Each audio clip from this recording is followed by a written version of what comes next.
Hi, this is Burr Stewart, and if you like to watch unit grain trains of the BN variety, here in episode 104, we're going to be rolling from Seattle all the way up towards Stevens Pass on my HO scale Burlington Northern Model Railroad layout.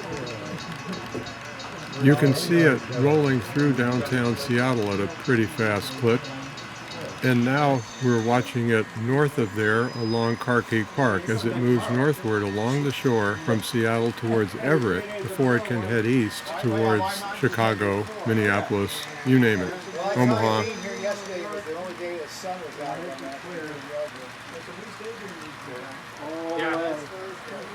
Yeah, we got to do. The heads who actually run the railroad need to be the ones putting them out. Now the train is coming through Mukilteo. You'll probably want to take it slower. Or no, you're taking it silent. Okay, well you got to be careful on it. I've had tons of issues. Yeah, you do want to be slow. And it's climbed up the Highline towards the Delta Yard in Everett before it goes through my favorite scratch-built dual-gauge diamond crossing. Yeah. That's my. I have a Past the unpenned stock and around the corner and up the main line towards Stevens Pass.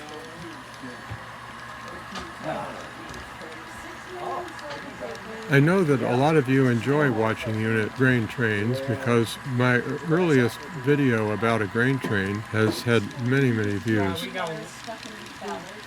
The head team run it and got our work cut out for us on Thursday.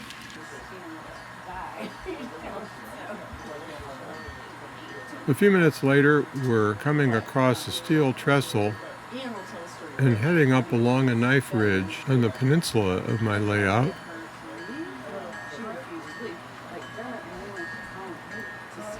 Past some hikers and wildlife, over a skewed bridge, representing an actual skewed bridge on the prototype.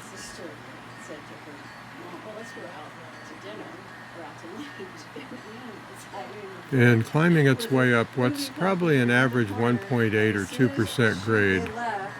Now, I enjoy a grain train as much as you do, but I found out that the actual railroad didn't run empty unit grain trains much, although I have photographic evidence that it did happen.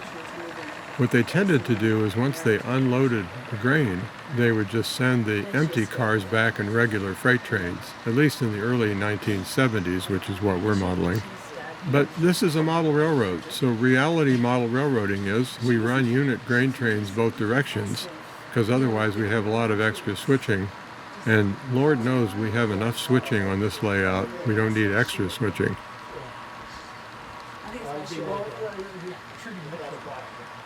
Oh, yeah. No, we're not going to. No, you don't want to hear that. After all the stories you told me.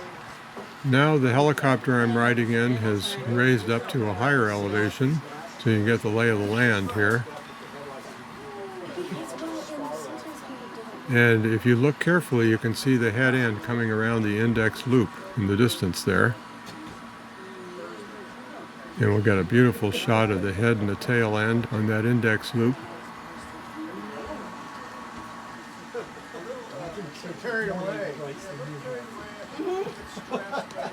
We've got another photographer, obviously, as engrossed in this as I am. And then when we moved the helicopter back down to sea level, we discovered another train that was running by. I think this is the Auburn to Everett transfer, and what happened during the operating session was that they didn't have enough cars in Everett to transfer back to Auburn, so they just ran one boxcar. Anyway, we'll show that action in a future video. No, your jacket. I'm sorry, I shouldn't have laughed at you like that. But for now, this is Burr Stewart, hoping that you enjoyed this and you'll watch the other videos on my channel and give me comments in the field below. And above all, have much fun with trains. There's a blue small SUV behind me. Anyway. Who is it again? Well, Burr, I'm going to go ahead and take off, sir. Yeah, Rick Yada. Rick